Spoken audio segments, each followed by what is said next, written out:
les pilotes, ici Ayette Tizet de la chaîne Décolletage, donc psychologue et aussi référente de l'association Les Papillons qui s'occupe des maltraitances infantiles. Aujourd'hui, on va parler d'un sujet qui nous concerne tous et qui est justement les affaires de pédocriminalité. Et pour ça, aujourd'hui, j'ai l'honneur de recevoir Steven Moore, qui fait partie du collectif de la Team Moore. Bonjour Steven. Bonjour à vous, merci pour votre accueil. Avec plaisir, avec plaisir. Est-ce que vous pouvez nous présenter la Team Moore? Quel est son objectif et puis sa naissance, du coup? Bien sûr, bien sûr. Alors la Team Moore est née en mai 2019, en fait à la suite de l'appel à l'aide d'une maman en fait dont la fille avait été harcelée numériquement. Elle avait reçu des propositions sexuelles par voie numérique.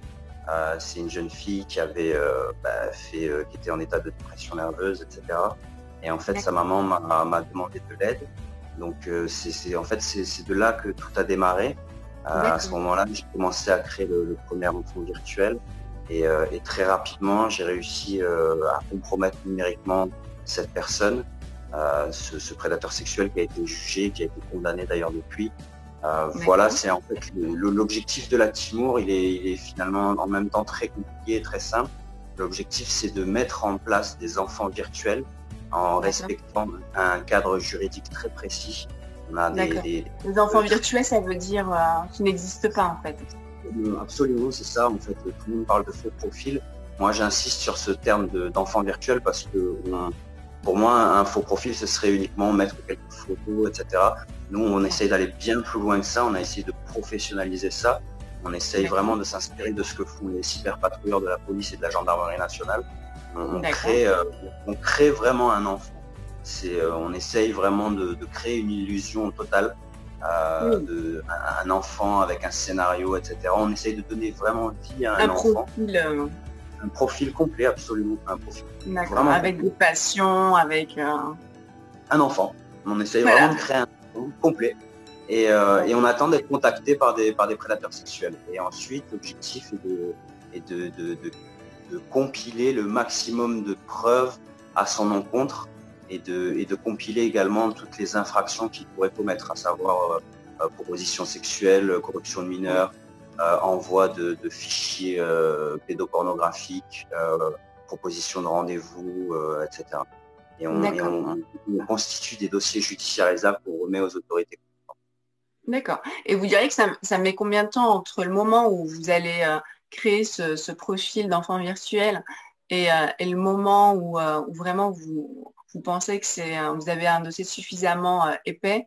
Ça met combien de temps justement? Il faut compter plusieurs semaines. Pour certains d'entre eux, on peut le faire en 10 jours ou une semaine, mais on essaye d'éviter de faire ce genre de choses. Nous, notre objectif est vraiment d'avoir le dossier le plus solide possible, le plus complet possible.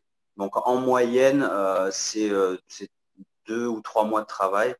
Pour certains prédateurs, on est allé jusqu'à près d'un an de travail. D'accord. Donc oui, l'idée, c'est de ne pas aller dans la précipitation, mais de faire en sorte d'avoir un maximum d'éléments pour que le dossier soit lourd au final. Absolument, c'est de remettre vraiment un dossier qui soit qui permette des condamnations les plus lourdes possibles en fait. On a réussi à faire condamner certains prédateurs à 2 ans d'emprisonnement ferme.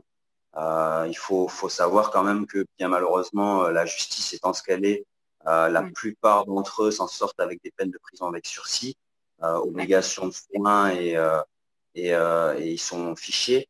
Mais concrètement, ce qui se passe, c'est que voilà, sur le terrain, concrètement, ce qui se passe, c'est que théoriquement, tous ces gens-là risquent plusieurs années de prison ferme, mais sur le terrain, si ces gens-là n'ont pas de précédent, si ces gens-là n'ont pas de dossier, déjà, s'ils ne sont pas déjà connus de la justice, en général, ils s'en sortent avec du sursis, bien malheureusement. Et c'est aussi pour ça que, en fait, nous, on essaye de mettre une pression aussi sur l'État, de façon à ce que les peines, on milite aussi pour l'application des peines, en fait. C'est ce que nous cherchons. Pour qu'elle soit beaucoup plus imposante. C'est pas juste du sursis et puis il retourne en liberté. si les peines étaient appliquées, toutes ces personnes-là risqueraient théoriquement au bas mot 2 ans de prison, en sachant qu'après, ceux où les dossiers sont alourdis avec des envois de fichiers à caractère pédopornographique, etc., tout ça, normalement, devrait se cumuler. Donc, ces gens-là devraient partir pour plusieurs années de prison ferme. Mais c'est loin d'être le cas encore en France. Oui, c'est encore compliqué. Là, c'est le combat, en fait, c'est pour revoir le niveau des peines. Nous, on essaye de faire bouger tout ça au niveau. Donc, on essaye de mettre une pression sur l'État et on partage beaucoup aussi le manifeste qui a été écrit par Omer Asselier, Serge Garde et Carl Zéro, Oui, qui propose 25 mesures concrètes pour faire changer les choses, que ce soit au niveau juridique, sur le suivi des victimes, etc. Parce que contrairement à ce que beaucoup de gens peuvent penser, en fait, la Timour ne fait pas que de compromettre des prédateurs sexuels. On dénonce tout un système, en fait. On essaye de mettre une pression sur l'État. Depuis que nous sommes là, le nombre de cyberpatrouilleurs est passé de 150 pour la police et la gendarmerie à près de 600. C'est bien la pression collective que nous avons mis sur les autorités, sur l'État et sur Emmanuel Macron, puisque nous l'avons confronté physiquement. On avait demandé aussi, comme beaucoup d'autres associations avant nous, un numéro de téléphone pour que les gens qui avaient des pulsions envers les enfants se fassent connaître et se fassent suivre. Ce numéro de téléphone a été mis en place depuis quelques mois et près de 300 prédateurs sexuels se sont fait connaître. Donc, contrairement à ce que les gens peuvent penser, on n'est pas uniquement dans la répression, on est aussi en amont sur la prévention. Notre mouvement a permis la naissance de différentes associations ou de collectifs citoyens qui font de la prévention également dans les écoles, les lycées ou les collèges. On essaye un petit peu d'être un petit peu partout. En fait, on fait aussi on fait aussi fermer des sites à caractère pédopornographique. Enfin, on essaye d'être un petit peu partout. Malheureusement, on ne peut pas l'être. c'est ça. De vraiment revoir le système dans sa globalité. De C'est voir là ça. où il y a vraiment On ne s'attaque pas uniquement à la pédocriminalité, mais bien à tout un système autant qu'il soit médiatique, parce que les médias clairement font le silence de beaucoup de ces choses-là. C'est très simple en fait, hein, il suffit de regarder. On a eu un réseau pédocriminel avec beaucoup de Français qui vient d'être démantelé à Madagascar il y a quelques semaines. Pratiquement aucun média français n'a relayé l'information. Lorsque vous avez X ou Y chanteur ou footballeur qui fait une sortie, tous les médias s'emparent de mais l'affaire. là, C'est extraordinaire. immédiat. C'est scandaleux. Donc en fait, nous, on essaye de montrer tout un système, le système judiciaire qui a montré ses limites, un système étatique, tout ce système, en fait, on essaye de dénoncer tout un système, même que ce soit les réseaux sociaux, qui, on le voit au jour d'aujourd'hui, peuvent censurer, peuvent bloquer tout un tas de choses. Mais nous, quand nous signalons des pages à caractère pédopornographique, ou certains groupes, comme on en a trouvé un hier soir, avec plus de 1000 prédateurs sexuels dessus, des groupes Messenger, où des gens s'échangent des photos et des vidéos d'enfants, ces groupes-là ne sont pas fermés malgré des centaines ou des milliers de signalements. Donc on dénonce vraiment tout un système dans sa globalité. Qu'est-ce qui fait, Steven, justement, que malgré les signalements, les médias numériques, là, comme Facebook ou Insta, ne réagissent pas? C'est une très bonne question. C'est une très bonne Parce question. Il y a une espèce de... Peut-être qu'on aurait tous peur de la réponse, en fait. La réalité, je pense qu'on aurait tous peur de la réponse. Il faut, par exemple, si on prend uniquement le cas de Facebook, il faut savoir que nous, on a réussi à démontrer à de nombreuses reprises que Facebook mentait, en fait.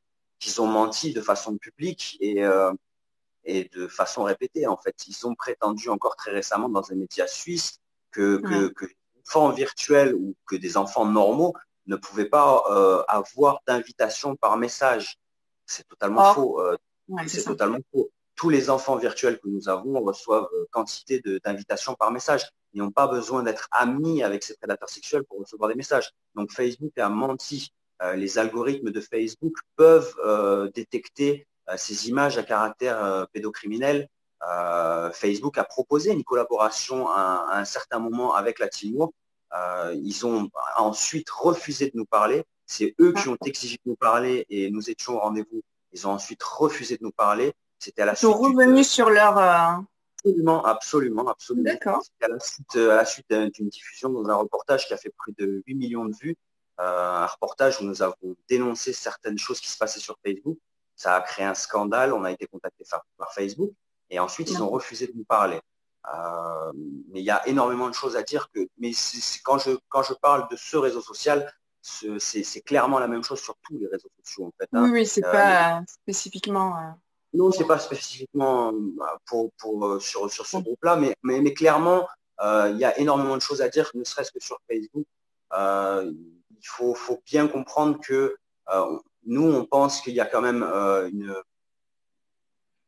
si vraiment il y avait une réelle volonté de faire Oui, fermer toutes ces choses-là, etc., ça pourrait être fait. Mais il y a exact. clairement des raisons financières à tout cela. Ces gens-là se connectent, ils font tous les mêmes recherches en fait. Donc en fait, on pourrait rapidement détecter tous ces gens-là. Mais Oui, clairement, ces gens-là représentent une manne financière aussi énorme pour des grandes plateformes numériques.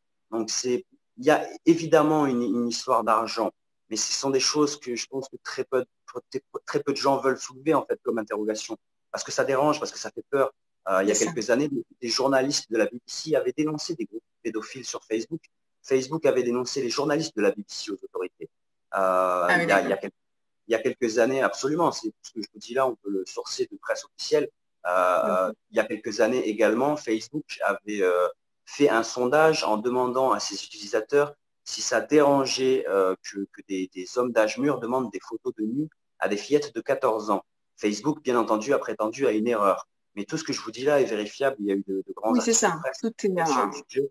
Donc, il y a énormément de choses à questionner en fait, sur ce qui se passe sur les réseaux sociaux et qui sont derrière. Quand vous voyez que nous sommes censurés, je suis lanceur d'alerte sur la question depuis environ 13 ans sur la pédocriminalité et les réseaux pédocriminels. J'en suis à plus d'une trentaine de censures sur Facebook, en n'ayant jamais fait d'appel à la haine ou d'incitation Donc à c'est quoi que ce vous soit. qui êtes censuré.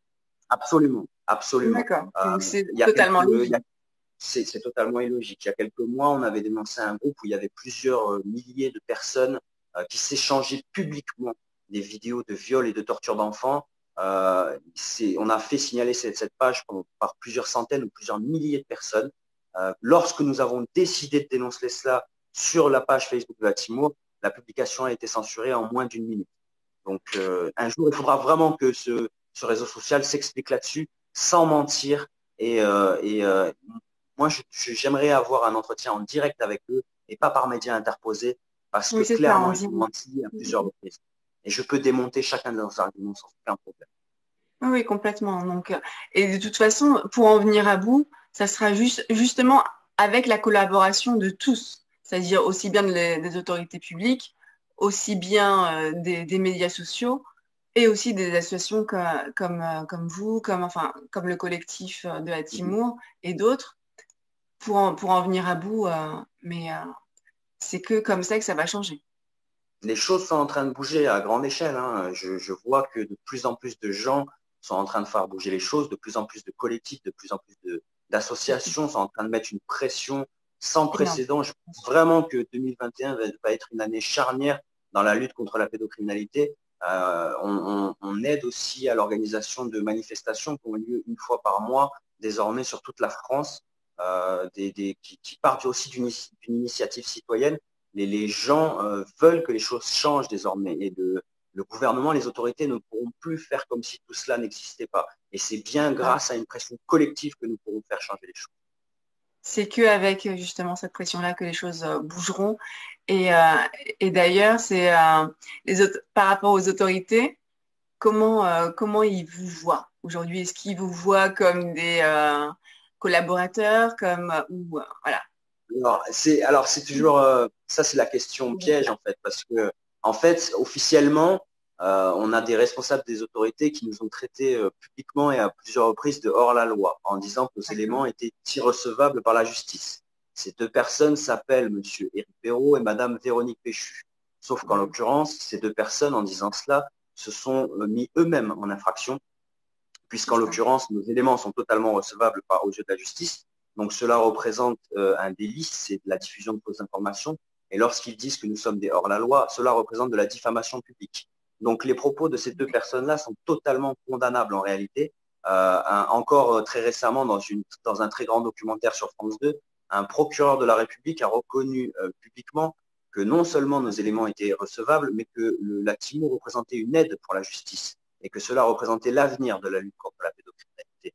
Donc, ce qu'il faut savoir aussi, c'est que finalement, mis à part ces deux pseudo-responsables de la police qui se sont ridiculisés à mes yeux et qui sont réellement condamnables maintenant, il faut bien comprendre que dans l'ombre, on a énormément maintenant de services de police, de gendarmerie, de procureurs qui travaillent avec nous et qui demandent à travailler avec nous. Certains reconnaissent la qualité de notre travail, certains sont allés jusqu'à même dire que nous travaillons même mieux et de façon plus professionnelle que leurs propres collègues. Nous sommes des bénévoles, je tiens à le rappeler.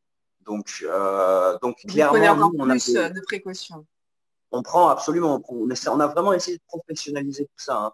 Hein. Même si on ne gagne pas d'argent avec ce qu'on fait, on a vraiment essayé de rendre ça le plus professionnel possible, le plus propre possible. Pour pas qu'il y ait à revoir justement vos manières. Il faut que les éléments que nous remettions soient indiscutables en fait, parce qu'on essaye à tout prix d'éviter le vice de procédure. Ça n'est jamais arrivé, hein, je tiens à le préciser. Il n'y a jamais eu toutes les personnes que nous avons mises aux autorités ont été condamnées ou vont être condamnées puisque leurs jugements sont en attente. Ça, c'est vraiment important de le savoir. Et ce qui est important aussi de savoir, c'est que, en fait, finalement, les pseudo-responsables des autorités qui ont dit qui ont voulu et qui ont mis la pression à certains services de police ou de gendarmerie pour ne pas travailler avec nous, il faut savoir qu'en fait, leurs propres troupes sont en train de leur tourner le dos puisque de plus en plus de policiers et de gendarmes sont en train de nous rejoindre, sont en train de nous proposer leur aide. Donc, les gens veulent que ça bouge et contrairement à ce que je peux lire ou entendre parfois, non, tous les policiers, tous les magistrats ou tous les gendarmes ne sont pas corrompus. C'est faux. Beaucoup veulent nous aider, beaucoup veulent que les choses changent, mais ils sont encore pas assez nombreux malheureusement. C'est ça, c'est ça. Et d'ailleurs, on va le rappeler encore une fois, hein, votre pratique, elle est totalement légale. Rappelez-nous, Steven, justement, l'article de loi, justement, qui… Tout notre travail se base sur l'article 227-22-1 du Code pénal, qui dit que faire des propositions sexuelles à un mineur ou à une personne se présentant comme telle est un délit dans ce pays passible de 2 ans d'emprisonnement, 5 ans si les échanges numériques sont suivis d'une rencontre physique. Étant donné que nous mettons en place des profils avec nos propres photos d'adolescents ou des photos actuelles que nous retouchons avec des filtres, nous ne pouvons pas être accusés d'atteinte au droit à l'image ou d'usurpation d'identité. Étant donné que nous n'allons pas chercher ces gens-là et que nous ne faisons pas d'incitation, nous ne pouvons pas être accusés de provoquer le délit. Et étant donné que nous ne diffusons pas ces échanges, nous ne pouvons pas être reconnus coupables d'atteinte à la vie privée. Donc en fait, nous n'enfreignons aucune loi et nous nous basons sur un texte de loi. Finalement, tout ce que nous faisons, c'est dénoncer une infraction, ce qui représente un acte citoyen. Exactement, exactement. Et qui existe, rappelons-le, dans les pays anglo-saxons depuis plus d'une dizaine d'années maintenant. C'est ça, absolument. Toute la démarche s'inspire exactement de ce qui se passe en Angleterre, où les collectifs tels que les nôtres sont à l'origine de la moitié des interpellations de pédocriminels. C'est vraiment ce qui inspire toute notre démarche, c'est de montrer, et c'est pour ça que la TIMO était là, c'était de montrer que, vous voyez, ça peut se faire dans les pays anglo-saxons, on peut développer ça dans les pays francophones, et c'est pour ça que la TIMO en décembre 2019, a créé un serveur où nous avons accueilli plus de 1600 personnes et nous avons permis la création de différentes équipes qui évoluent maintenant en Belgique, en Suisse, au Canada et un petit peu partout sur la planète, et qui sont à l'origine également de plusieurs dizaines d'arrestations dans le monde. Donc tout cumulé, l'ensemble du mouvement citoyen qu'on a développé depuis environ 1 an et demi maintenant est à l'origine d'une 50aine d'interpellations et d'environ une 12aine de condamnations à ce jour. D'accord, c'est juste incroyable ce que vous avez pu faire en un an et demi à peine. C'est un bon début, mais si les autorités nous suivaient réellement maintenant, nous pourrions multiplier ce chiffre par 10. Oui, clairement. Après, ça va dans ce sens-là, puisque déjà les cyberpatrouilleurs sont déjà un peu plus nombreux.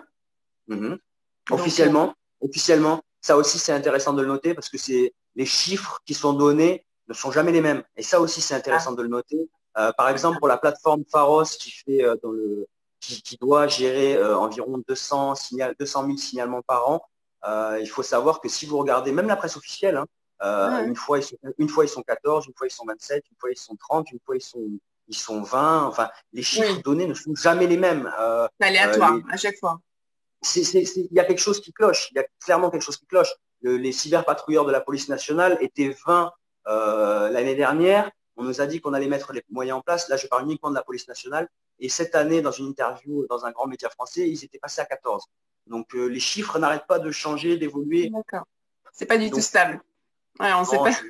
et puis, j'ai aucune confiance dans les chiffres qu'ils donnent, honnêtement. Ouais, ouais. Par rapport à ce que vous avez dit, le président, justement, par rapport à l'aide qu'il voulait vous accorder et vous soutenir dans vos actions, est-ce qu'aujourd'hui, c'est le cas? Non, absolument pas. C'est Absolument pas. absolument pas. On a confronté le chef de l'État, on l'a mis face à ces quatre vérités en lui Mhm. posant cette simple question à laquelle il n'a jamais répondu, à savoir comment vous pouvez expliquer que pour un déplacement, que lors de l'un de vos déplacements, on peut mobiliser 1500 policiers et gendarmes pour votre protection personnelle et qu'on est à peine capable de mettre en place 20 cyberpatrouilleurs pour la police nationale pour Ou protéger nos 14 enfants ou... sur Internet. Ouais, 14. Ouais, voilà, c'est ça. Et dans 5 minutes, En ce sera fonction des 16. jours. Mais c'est quand même Bon. très intéressant de le noter parce que, encore une fois, quand on nous parle de cyberpatrouilleurs, même s'ils sont 150 ou 600 désormais pour la police et la gendarmerie confondues, il faut bien comprendre que tous ces gens-là ne s'occupent pas uniquement de pédocriminalité et que ça Hum. représente probablement Bien une infime partie de leur travail en fait. bien Ces sûr, gens-là sont beaucoup plus concentrés sur le cyberterrorisme, etc. Donc la c'est ça. cyberpédocriminalité ou la pédocriminalité en général n'est pas traitée en France clairement. On le voit, c'est un système qui a protégé la pédocriminalité pendant des décennies. On l'a vu récemment avec Gabriel Matzneff, très récemment avec Olivier Duhamel. C'est un système où des gens qui sont régulièrement invités sur des plateaux de télévision comme des Daniel Cohn-Bendit, Bernard Kouchner, Jack Lang, etc., des gens qui ont signé en 1977 une pétition qui visait à légaliser la pédophilie, une pétition qui avait été écrite par Gabriel Matzneff en personne.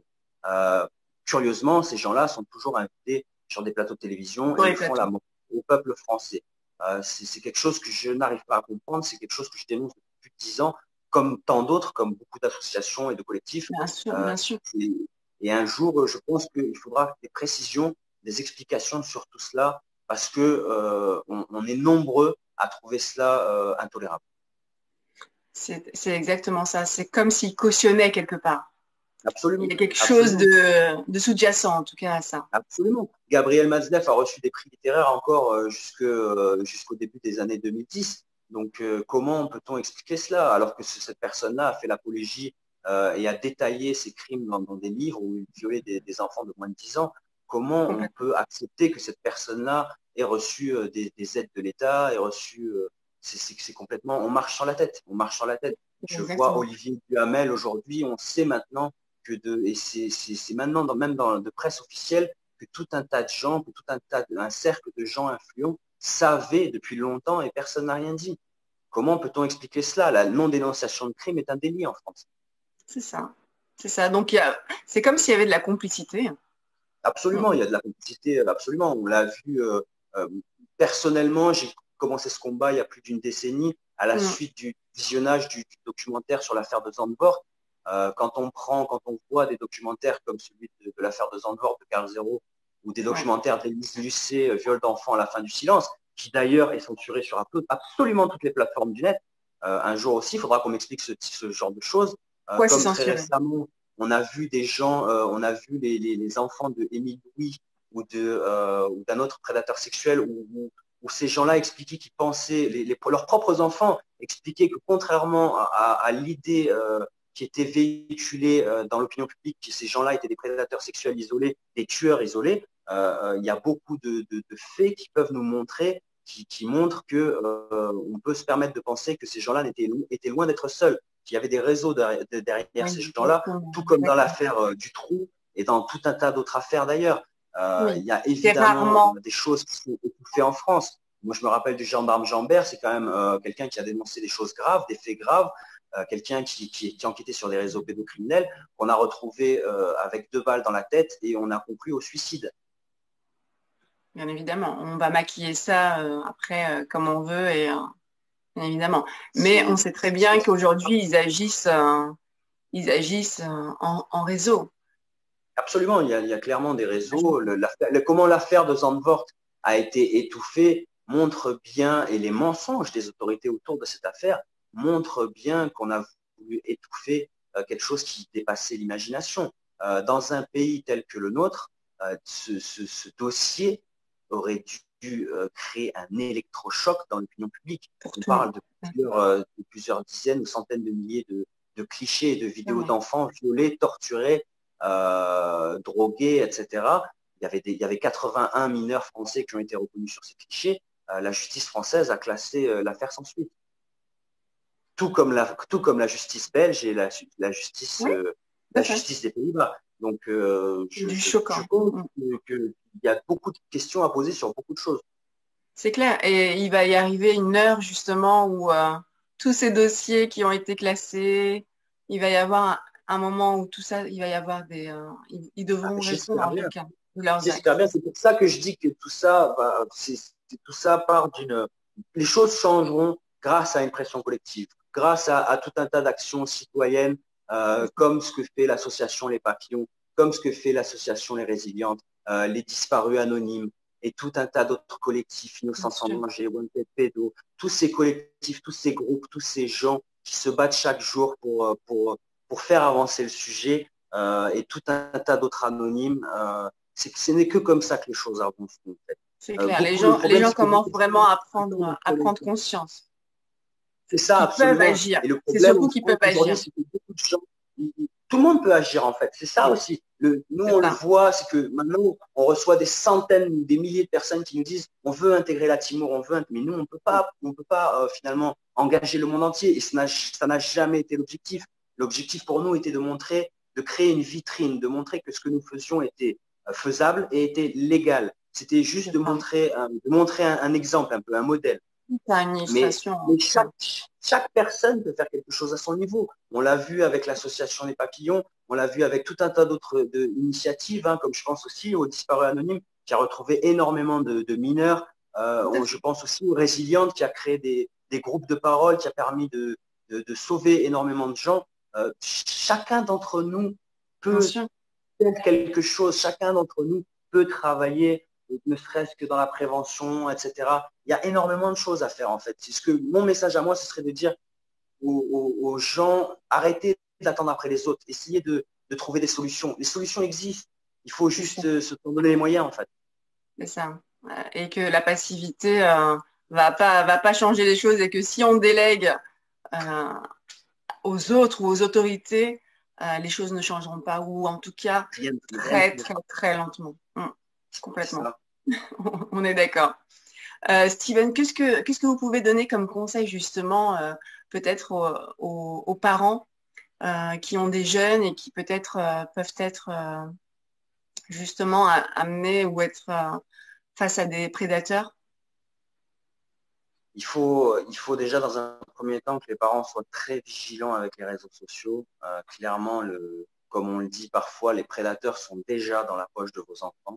Il existe vraiment des applications qui permettent de surveiller l'activité de vos enfants en ligne, d'accepter ou non qu'ils aient accès à telle ou telle application, qui permet également de savoir où ils sont en temps réel.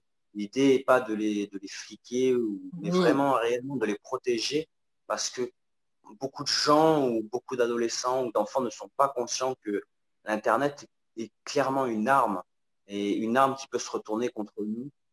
Beaucoup de mineurs donnent des informations très précises de façon publique ou de façon privée sur leur géolocalisation, sur leurs préférences, sur leur lieu de vie, sur tout un tas de choses en fait. Et ils se mettent vraiment en danger. En fait, il faut vraiment que les parents discutent avec leurs enfants.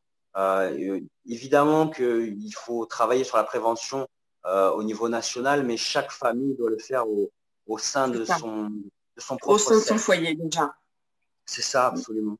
Absolument, parce que on a remarqué que beaucoup d'enfants se mettent en danger. Pas plus tard qu'hier soir, j'étais encore sur le cas d'une petite fille de 12 ans qui a été, qui s'est fait piéger par Contacté. deux adultes et qui a donné des photos à des personnes inconnues. Et ces personnes inconnues étaient en train de diffuser ces photos de façon publique. On voit le cas très fréquemment. En fait. Le problème, c'est un problème de contrôle. Les parents ne contrôlent pas. Les parents n'ont aucun. Il faut faire confiance à nos enfants, mais il faut pas oublier, En il les faut pas perdre de protégeant vue aussi. que les enfants, ben, parfois, on est tous pareils.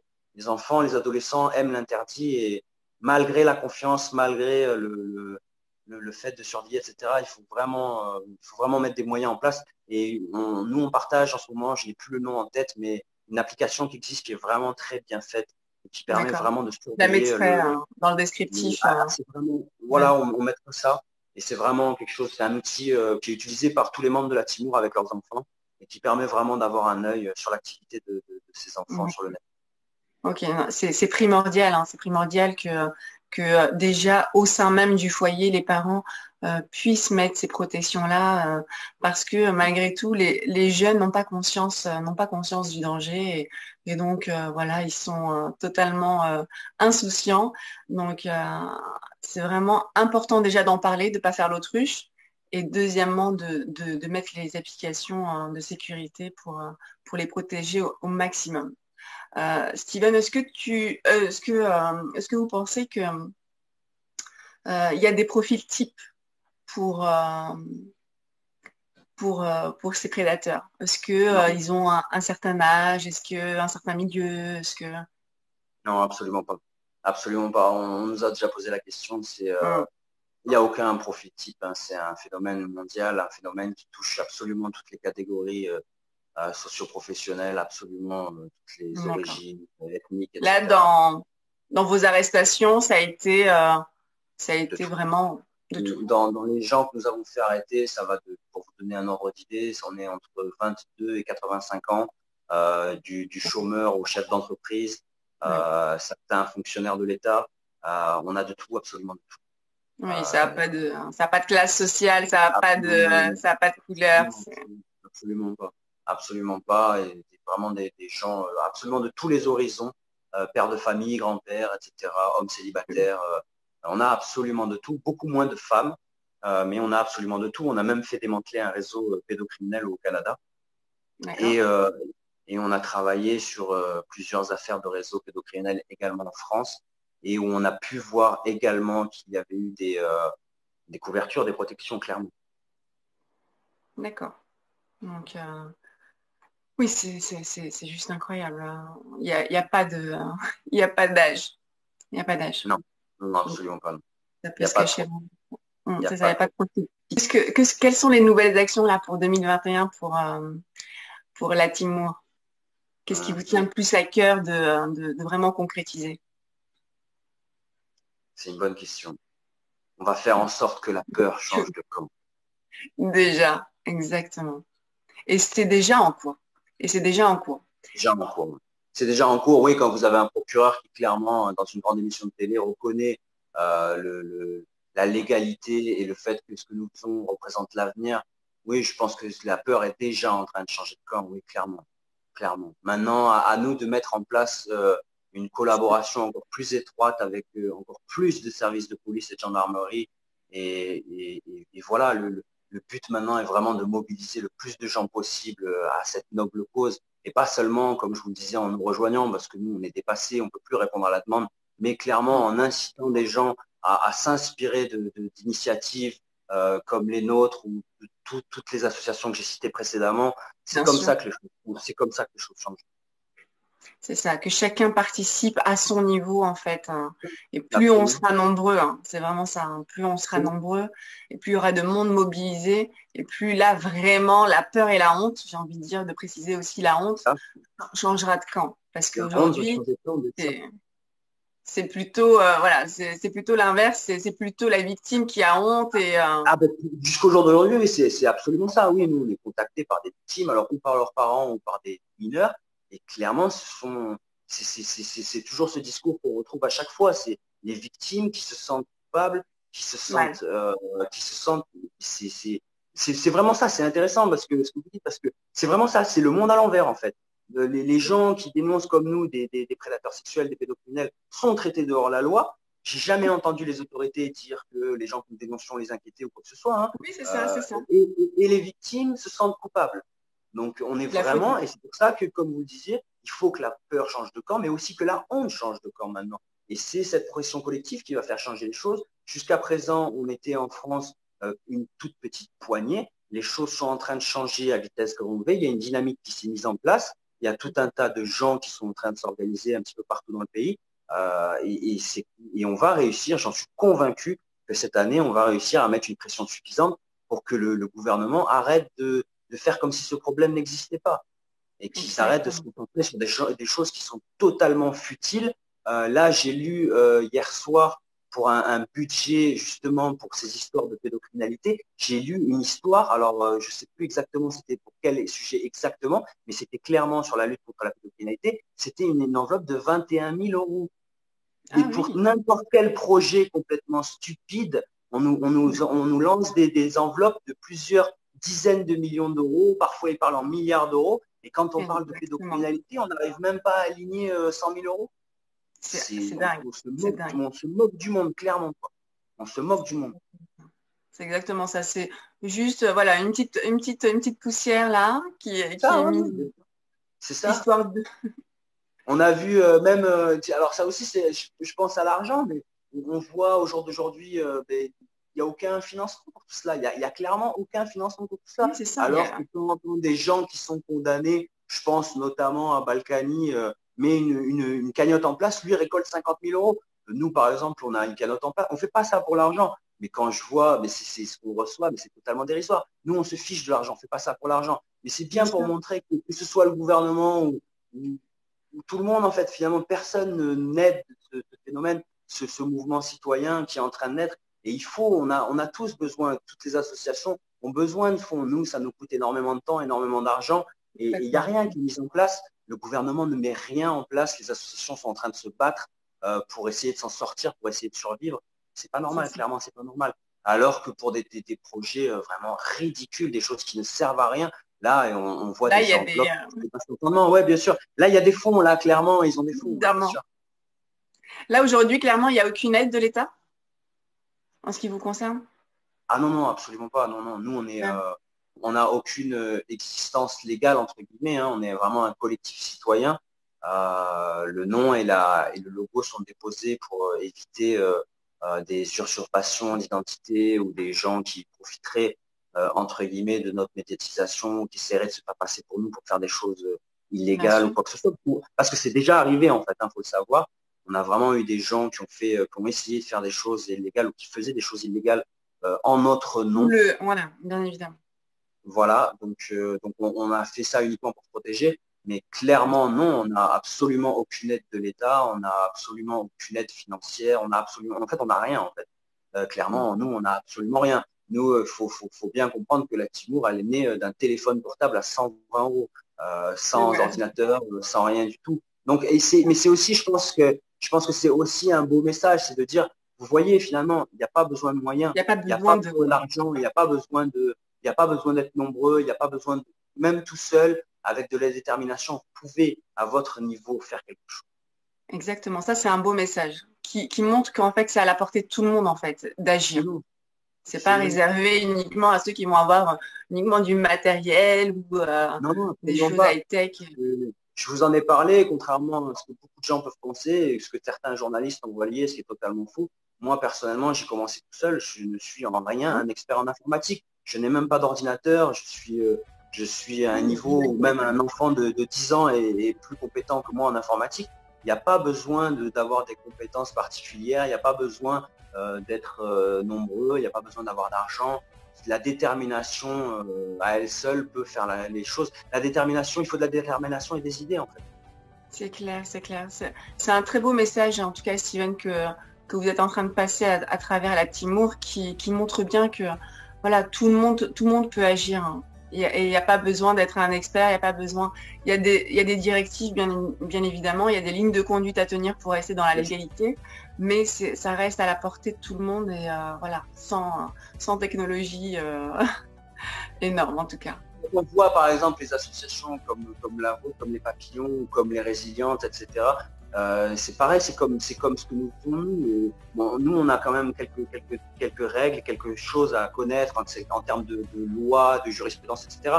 Mais je veux dire, on a vraiment des exemples concrets comme vos associations qui montrent que finalement, chacun peut faire quelque chose, que ces choses-là peuvent se développer sur l'ensemble du territoire national français. Et ce sont des choses qui font clairement avancer la protection de l'enfance et qu'on pourrait mettre en place partout. Exactement, et puis